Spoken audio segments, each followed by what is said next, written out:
Hello everyone, welcome to the Stock Trading Tutor channel. If you'd like to create a free Demat account with Alice Blue, click the link in the description and fill out your details. You'll also get intraday recommendation calls and you can learn robot trading software for free. Now in this video, we'll be wrapping up some of the important news that have happened in this week. That is from 27th May to 31st May 2019. So let's look at some of the important news.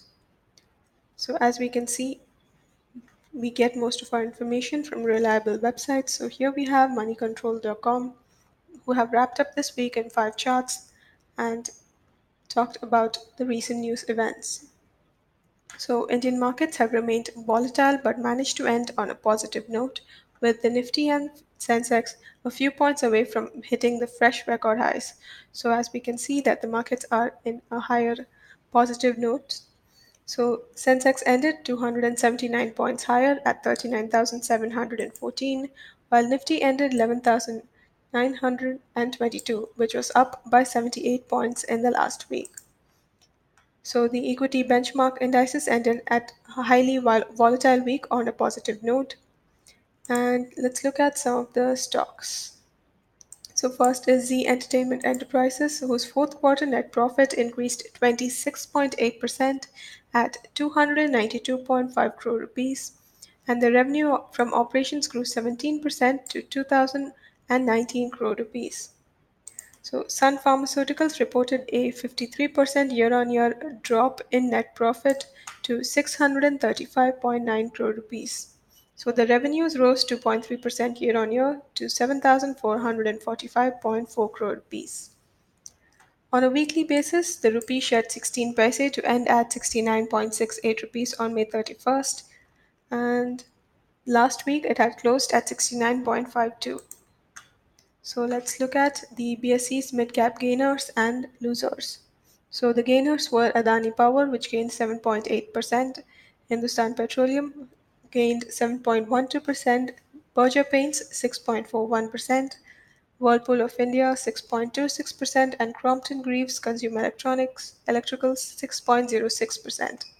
The major losers were Reliance Capital, which lost 11.02%, Page Industries with 10.39%, Divis Laboratories 9.76%, Reliance Infrastructure was down 7.49%, and GMR Infrastructure was down 7.14%.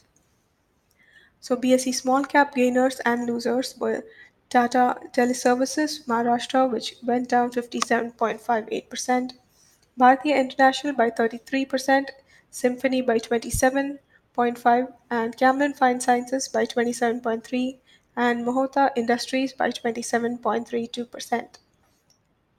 Next, the losers in the small cap BSE were IIFL Holdings, which was down by 57.7%, Manpasand Beverages by 53.2%, Gridhan Infra by 29.49%, and PC Jewelers was down 26.03% in the past week.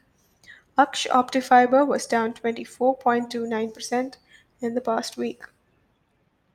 The large cap gainers and the losers in the BSE. So the major gainers were NHPC with 9.1% gain, Vodafone by 8.17%, Power Finance Corporation by 7.68%, Nestle India gained 7.43%, and TCS gained 7.18%. So the major losers in the BSE large cap were Punjab National Bank with 8.5%, Tata Motors was down 5.3%, Hero Motocorp 5.2%, Bajaj Auto by 4.9%, and Z Entertainment Enterprises by 4.9%. So from here we can see that the auto industry was down a little bit, with the major large cap auto companies going down up to close to 5% average. So let's look at the Nifty Auto Index underperforming the sectoral indices. As we can already see here, this is an already an indicator for the auto index.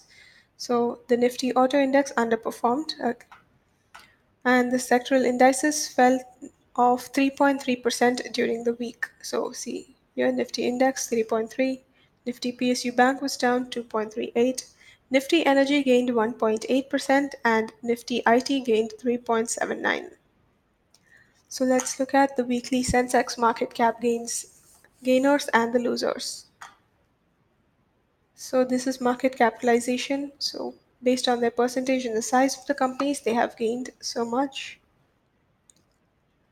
And let's look at the top 10 stocks that moved the most last week. So the markets were volatile due to the F&O expiry, the Q4 earnings, and the release of GDP data and allocation of portfolios to the ministers under the new Modi government. So let's see. Manpasand Beverages is one of the top stocks, which was down 53%. So it was one of the most traded stocks last week. And then is PC Jewelers, which was down 26%. Berger Paints, which was down up by 6%. Narayana Hrudalaya was up by 17%. Tata Teleservices Maharashtra was up 57%. Adani Gas was up 21%. West Coast Paper was up 18%. And V-Guard Industries was up 14%. And as you can see, these companies have also reported their fourth quarter results in the recent days. NCC was down 14%, JP Infratech was up 26%. So these were the buzzing stocks of the last week, which were the most volatile, and they have moved the most in the last week. So thank you for watching this video. For more videos on stock market and trading, please subscribe to this channel. If you'd like to create a free Demat account with Alice Blue, click the link in the description and fill out your details. You'll also get intraday recommendation calls, and you can learn robot trading software for free. If you'd like to look at some of the products by Alice Blue, you can go to aliceblueonline.com/trade store, or just go to aliceblueonline.com and select the trade store option, the button in the top menu options. So, and you can look at the latest products that are available with Alice Blue.